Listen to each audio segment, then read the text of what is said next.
مردوں سے لیں گے۔ کسی نے ایک سوال کیا ہے، فاتحہ کیوں نہیں دینا چاہیے؟ تو بہرحال دیکھیے، سب سے پہلی چیز تو یہ کہ فاتحہ سے مراد اگر سورہ فاتحہ کا پڑھنا ہے تو سورہ فاتحہ تو آپ پڑھی، کس نے اس سے روکا؟ لیکن مسئلہ یہ ہے کہ سورہ فاتحہ کو اس طریقے سے پڑھنا جس طریقے سے نبی اکرم صلی اللہ علیہ وسلم نے کبھی نہیں پڑھا۔ کیا آپ صلی اللہ علیہ وسلم نے کبھی کوئی نئی چیز بنی، کوئی نیا کام شروع ہوا تو کیا ایسا جا کر سورہ فاتحہ پڑھ کر دم کیا اور لوگوں کو شروع کرو کہا کیا؟ نہیں۔ تو یہ سورہ فاتحہ کا من مانا استعمال ہوا نا، تو یہ درست نہیں۔ سمجھ رہے آپ؟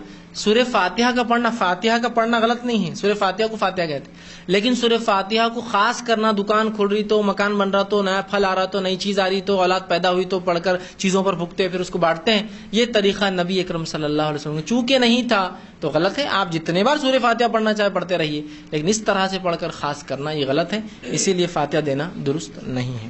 دوسرا انہوں نے کیا دعا میں آپ صلی اللہ علیہ وسلم کا وسیلہ دے سکتے ہیں؟ تو دیکھیے، دعا میں نبی اکرم صلی اللہ علیہ وسلم کا وسیلہ آپ کی وفات کے بعد اب دینا درست نہیں ہے۔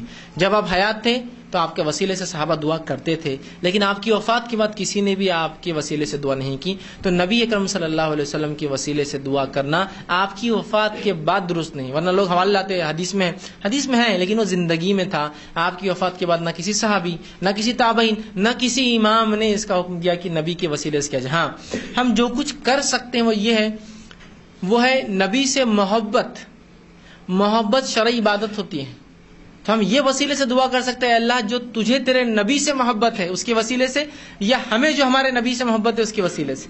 کہ تو وسیلہ، محبت تو عبادت ہے، شرعی عبادت ہے نا، اس لیے کہ ہم شرعی محبت کرتے ہیں انبیاء، نبی سے اور اللہ سے، تو یہ عبادت ہے، تو ہم محبت کے وسیلے سے کر سکتے ہیں، لیکن نبی اکرم صلی اللہ علیہ وسلم کی ذات کے وسیلے سے آپ کی وفات کے بعد صحابہ سے چونکہ ثابت نہیں ہے، اس لیے کہ صحابہ سب سے زیادہ جانتے تھے کیا کرنا ہے اور کیا نہیں کرنا ہے، انہوں نے کبھی نہیں کیا۔ بلکہ عمر ابن خطاب رضی اللہ عنہ کے دور میں جب قحط سالی ہوئی تو آپ نے عباس رضی اللہ عنہ کے وسیلے سے دعا کی، کیوں نہیں رسول اللہ کے وسیلے سے دعا کی؟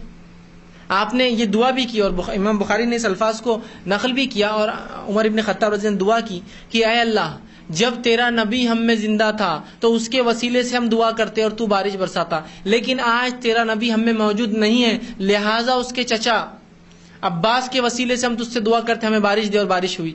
تو یہ حدیث بتا رہی ہے نبی جب زندہ تھے تو صحابہ مانگتے تھے وسیلہ، وفات کے بعد کبھی نہیں مانگا، لہٰذا نبی اکرم صلی اللہ علیہ وسلم کے وسیلے سے دعا نہیں۔ آپ یہ کہیے کہ نبی سے جو اللہ تجھے محبت ہے اس کے وسیلے سے، یا ہمیں جو محبت ہے اس کے وسیلے سے، وہ الگ چیز۔